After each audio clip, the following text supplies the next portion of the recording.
प्रेक्षकांनो, आजचा भाग खूप छान दाखवला आहे, त्यामुळे स्किप न करता पूर्ण बघा.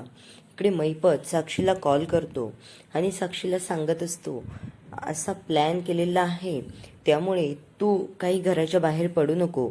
माझा एक गुंड पाठवतोय, तो पंटर, त्याच्याकडनं सगळं करवून घे. तू बाहेर पडू नकोस. आणि नागराज म्हणत असतो, काय रे मैपत, सांगितलं का साक्षीला आपल्या प्लॅनबद्दल? आणि तिने बाहेर पडायला नको, तिच्या अंगाशी यायला नको काही. मैपत म्हणत असतो, हो नाग्या, सांगितलं.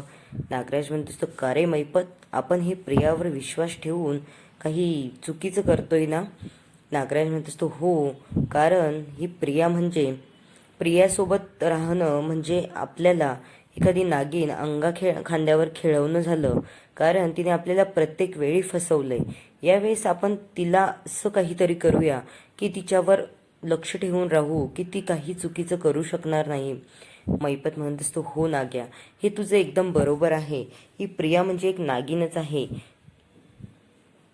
तिला आपण काय आजकालचं ओळखतो का? पहिलीपासून तिने फक्त तिचा स्वार्थ बघितलाय, आपल्याला नेहमी पाण्यातच पाहिलं. नाग्या म्हणत असतो, हो, तिने मला पण प्रत्येक वेळी दगा दिलेला आहे, त्यामुळे आपण असं काहीतरी करूया. आणि तू गुंड पाठवले आहे ना चौकशी करायला त्या वकिलांकडे? मैपत म्हणत असतो, हो. आता साक्षी आणि सचिनचा सीन घेतला आहे.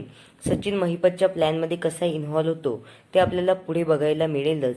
इकडे साक्षी विचार करत असते, तेव्हा सचिन म्हणतो, काय ग साक्षी, कसला विचार करते? साक्षी म्हणत असते, अरे सचिन, मला ना अण्णांचा कॉल आला होता आणि ते काय म्हणाले हे काही आपल्याला ऐकवलेलं नाहीये, पण सचिन काय बोलतो पुढे ते बघा. सचिन म्हणतो, काय, हे सगळं एवढं षडयंत्र आणि त्यामध्ये मी इन्व्हॉल्व व्हायचं? नाही, ते मला जमणार नाही. साक्षी म्हणते, जमवावं लागेल सचिन, कारण पोलीस माझ्या मागावर आहे. तुझा त्यांना काही घेणं देणं नाहीये, त्यामुळे तू या प्लॅनमध्ये इन्व्हॉल्व होऊ शकतो. तू लक्ष ठेवू शकतो फक्त, आणि तुला काय त्या गुंडांकडूनच करून घ्यायचंय सगळं. नंतर प्रिया इकडे दाखवली आहे, तेव्हा परत नागराज आणि महिपत बोलताना दाखवले आहे. आणि प्रिया परत इकडे नागराज आणि महिपतला भेटायला येते, तेव्हा ती म्हणते, काय हो अण्णासाहेब, पाठवली की नाही कुणी गुंड? अण्णा म्हणत असतो, हो, मी माझा एक पंटर पाठवला आहे, त्याकडून तुला कळेलच. त्याचा नंबर मी तुला देतो आणि त्याला फोन लावून तू बोल, कारण आम्हाला तशी परमिशन नाहीये. तेव्हा प्रिया खूप आनंदाने म्हणत असते, थँक्यू हा, तुम्ही माझी मदत केल्याबद्दल आणि सुपारी दिल्याबद्दल. आणि खूप खुश होऊन त्या पंटरला फोन लावते. तो महिपतचा गुंड असतो. त्याला म्हणत असते, अरे आता सायली आणि अर्जुन हॉस्पिटलमध्ये जायला निघाले आहेत, ते केव्हाही हॉस्पिटलमध्ये पोहोचतील, त्यावर तू लक्ष ठेवून राहा आणि त्यांच्या गाडीचा अपघात हा झालाच पाहिजे. आणि फोन ठेवते आणि मनाशीच बोलते, आता सायली आणि अर्जुन वाचूच शकणार नाही. आणि त्यांना सांगत असते, बरं झालं मी आत्ता आले, कारण मला लगेच कळलं की ते हॉस्पिटलमध्ये निघाले आहेत, आणि म्हणून बरं झालं अण्णासाहेब, तुम्ही माझी मदत करताय. मी तुमची केस एका वकिलाकडे दिलेली आहे. नंतर सायली आणि अर्जुन दवाखान्यामध्ये पोहोचतात, ते दाखवलं आहे. आणि इकडे महिपतचा गुंड त्याच्याकडे लक्ष ठेवून आहे. त्या गुंडांनी मोबाईलमधला फोटो कन्फर्म करून घेतलेला आहे की हे सायली अर्जुन आहे की नाही, आणि तो बाहेरून बघत असतो. सायली आणि अर्जुन आज जाताना दाखवले आहे. सायलीला अर्जुन खूप छान हळू आणि नेत असतो दवाखान्यामध्ये. तेव्हा प्रिया त्या गुंडांना कॉल करते आणि म्हणते, काय रे, पोहोचले आहेत का सायली अर्जुन तिथे? गुंड म्हणत असतो, हो, ते आता हॉस्पिटलमध्ये गेले आहेत, आणि ते जेव्हा बाहेर येतील तेव्हा आम्ही ट्रक तयारच ठेवलेला आहे आणि नक्कीच हा अपघात घडवून आणणार आहे मी. ती म्हणत असते, ओके ओके, आणि फोन ठेवते. तेव्हाही ते थोडा सस्पेन्स रंगवला आहे, खूप छान थरार दाखवला आहे त्यांनी हा. आणि सायली आणि अर्जुन हॉस्पिटलच्या बाहेर येतात. सायलीला अर्जुन गाडीमध्ये बसवताना दाखवलं आहे. तो हळूवार तिला गाडीत बसवतो आणि तो पण गाडीत बसतो. तेव्हा तो गुंड त्याची थोडी नजर चुकवतो आणि इथे एक ॲम्ब्युलन्स येते आणि खूप मोठी गर्दी होते. तेव्हाच सायली आणि अर्जुन कुठेतरी गेले आहेत, कारण त्यांना हा प्लॅन आधीच माहीत झालेला आहे. हे आपल्याला उद्याच्या भागामध्ये बघायला भेटणार आहे की कसं काय त्यांनी हा प्लॅन फसवला आहे. नंतर परत तो गुंड त्या ट्रकवाल्याला सांगतो, चल जा आणि ते ॲम्ब्युलन्स बाजूला होते आणि तो ट्रक एवढ्या जोरात जातो आणि सायली आणि अर्जुनच्या कारला धडक देतो आणि खूप मोठा ब्लास्ट झालेला दाखवला आहे. आणि इकडे परत त्या ॲम्ब्युलन्समधून तो एक माणूस बाहेर येत असतो तेव्हा ते थोडंसं सस्पेन्स रंगवलं आहे. आणि नंतर तो ब्लास्ट झाला आणि लगेच इकडे त्या गुंडांनी महिपतला कॉल करून सांगितलं आहे, तुम्ही जे काम सांगितलं होतं ते पूर्णपणे कंप्लीट झालं आहे, त्यामुळे आता माझी फीज रेडी ठेवा. आणि तो त्याचा व्हिडिओ पण काढून ठेवलेला आहे. तो व्हिडिओ महिपत आणि प्रियाला पाठवतो. लगेच प्रियाला कॉल करून सांगतो की तुम्ही जे सांगितलं होतं ते काम झालंय. आणि ती म्हणते खरंच झालंय ना. प्रियाला हे खरंच वाटत नाही.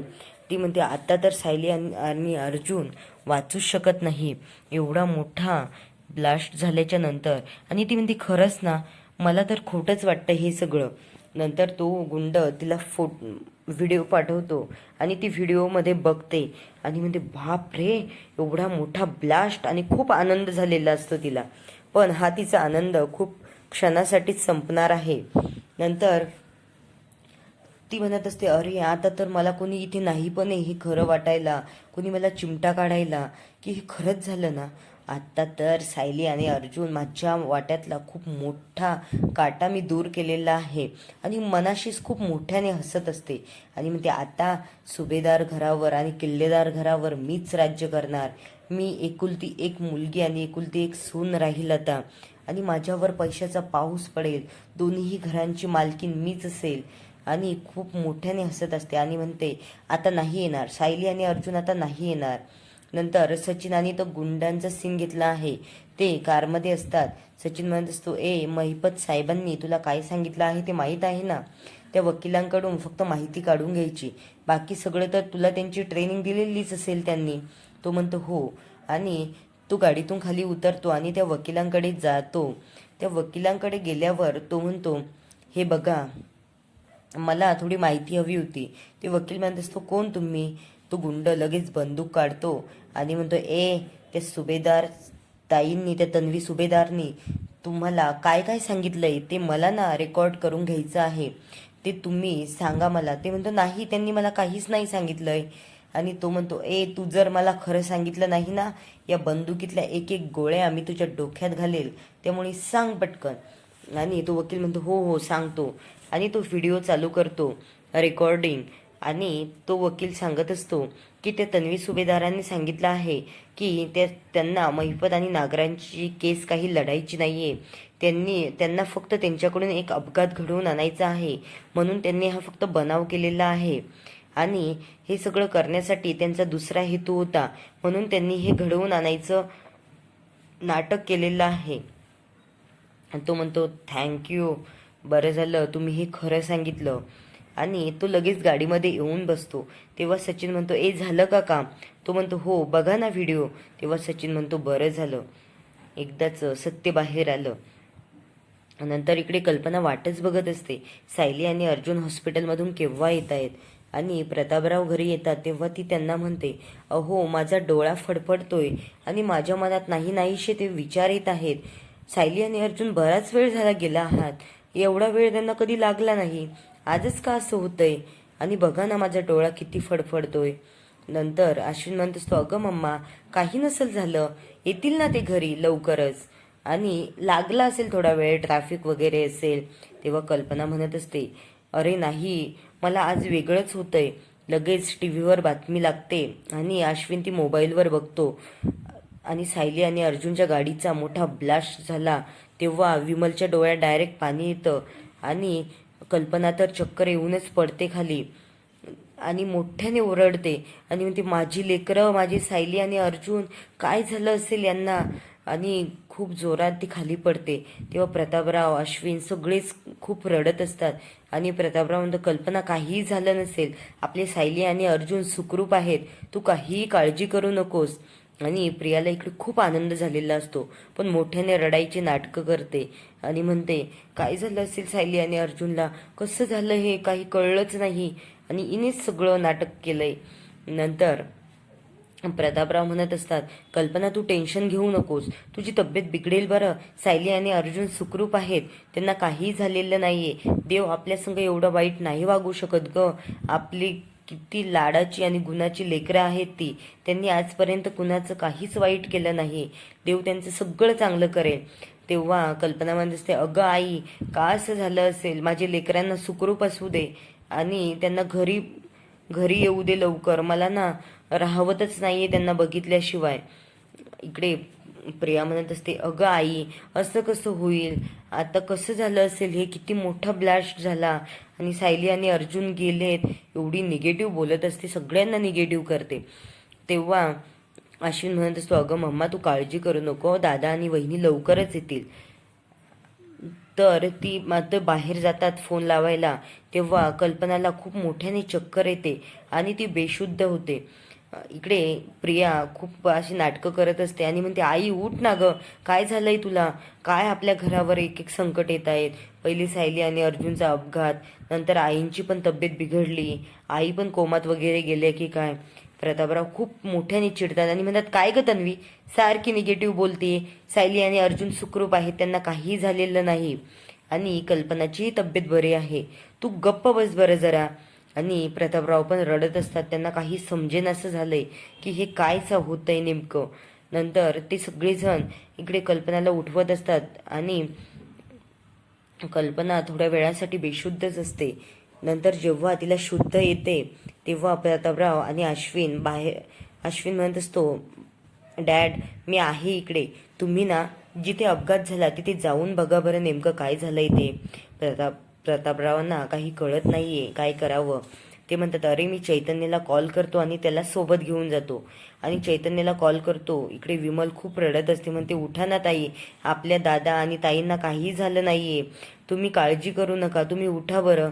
आणि तेव्हा कल्पनाला थोडीशी शुद्ध येते आणि प्रतापराव म्हणत असतात, अरे चैतन्य कुठे आहेस बाबा तू? ती बातमी बघितली का? आणि इकडे किल्लेदारांच्या घरी पण ती बातमी टीव्हीवर झळकते आणि प्रतिमा खूप मोठ्याने ओरडते आणि खाली बसते. सुमन पण रडत असते आणि म्हणते, काय हो भाऊजी, हे काय दाखवताय टीव्हीवर? रविराज म्हणत असतो, अगं प्रतिमा काळजी करू नको, आपल्या सायली आणि अर्जुन सुखरूप आहेत. कारण ह्या टीव्हीवर दाखवतात, मीडियावर असतात त्या बातम्या सगळ्याच काही खऱ्या नसतात, काही त्यामध्ये खोट्या पण असतात. इकडे परत प्रिया आणि सुभेदारांचा सीन घेतला आहे. प्रिया म्हणत असते, अगं आई उठ ना, काय झालंय तुला? अगं सायली आणि अर्जुन गेले तरी मी आणि अश्विन आहे ना, आम्ही तुला कधीच एकटं नाही सोडणार. इकडे प्रतापराव पुन्हा तिच्यावर धावतात आणि म्हणतात, गप ना ग तू, सायली आणि अर्जुनला काहीही झालं नाहीये. कल्पना पण म्हणत असते, हो माझ्या लेकरांना काहीही झालं नाहीये, ते घरी सुखरूप येतील, माझी देवी त्यांना आणेल, कुठूनही आणेल. आणि प्रिया इकडे तिला उठवायचे नाटक करत असतात, आई उठ ना. पण कल्पनाला फक्त सायली आणि अर्जुनची चिंता आहे आता सध्या, तिला काही सुचत नाहीये दुसरं. नंतर प्रतापराव म्हणत असतात, अश्विन तू इकडे लक्ष दे आणि मी आणि चैतन्य जाऊन येतो. लगेच कल्पना उठते आणि म्हणते, हे काय ऐकायला भेटलंय आणि कसं झालं असेल हे असं काहीही झालेलं नसेल. ती मनाशीच बोलते आणि म्हणते, माझी सायली आणि अर्जुन लवकरच घरी येतील, देवा त्यांना आत्ताच्या आत्ता घरी पाठव. आणि प्रिया तिला पाणी देते आणि ती पाणी पिते. प्रिया रडायचे नाटक करत असते. आणि काय झालं असेल सायली आणि अर्जुनला? कशाला गेला असेल ना अर्जुन सायलीला घेऊन दवाखान्यामध्ये? तो जर गेला नसता तर हे सगळं टळलं असतं. मुद्दामच तिचे नाटकं सुरू आहे. तिला मनातून खूप आनंद झालेला आहे आणि कल्पनाला फक्त अशी दाखवते. कल्पना पण तिच्यावर चिडते आणि म्हणते, तू असं नको बोलू ग, तू निगेटिव्ह नको बोलू, सायली आणि अर्जुन जिवंत आहेत, त्यांना काही झालेलं नाहीये. इकडे प्रतापराव आणि चैतन्य, अश्विन पण येतो त्यांच्यासोबत. ते बाहेर येतात आणि तेव्हा रविराज, प्रतिमा आणि सुमन पण आलेली असतात. रविराज म्हणतो, काय रे प्रताप, काय झालंय? हे काय ऐकतोय मी? प्रतापरावांना रडायला येतं आणि ते म्हणतात, हो ना, काय झालंय मलाच काही समजत नाहीये आणि मी जिथे अपघात झालाय तिथे जाऊन बघावं म्हणतो.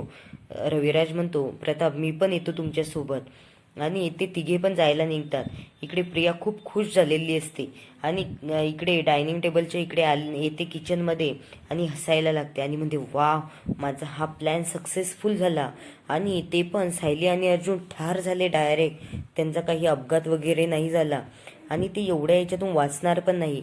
आणि एवढ्या आनंदामध्ये महिपतला कॉल करते आणि म्हणते, अभिनंदन, तुमची सुपारी यावेळेस वाया नाही गेली आणि खरंच तुम्ही जे म्हणलं ते करून दाखवलं. लगेच पुढील भागामध्ये दाखवलं आहे, सायली आणि अर्जुन घरी आल्याच्या नंतर ते त्यांच्या बेडरूममध्ये असतात आणि चैतन्य त्यांना विचारत असतो की हे सगळं काय आहे, हे कसं झालं. तेव्हा अर्जुन आणि ते त्यांना सांगतात, ते आपल्याला उद्याच्या भागामध्ये ऐकायला भेटेलच की हे कसे वाचले, की महिपत आणि नागराजने हिच्यासाठी असा बनाव केला होता आणि त्यांनी दुसरीच गाडी उडवली. हे सगळं आपल्याला उद्या बघायला भेटेल. पण प्रियाला आता खूप टेन्शन आलं आहे. एवढं मोठं काही कारस्थान केलं तरी सायली आणि अर्जुन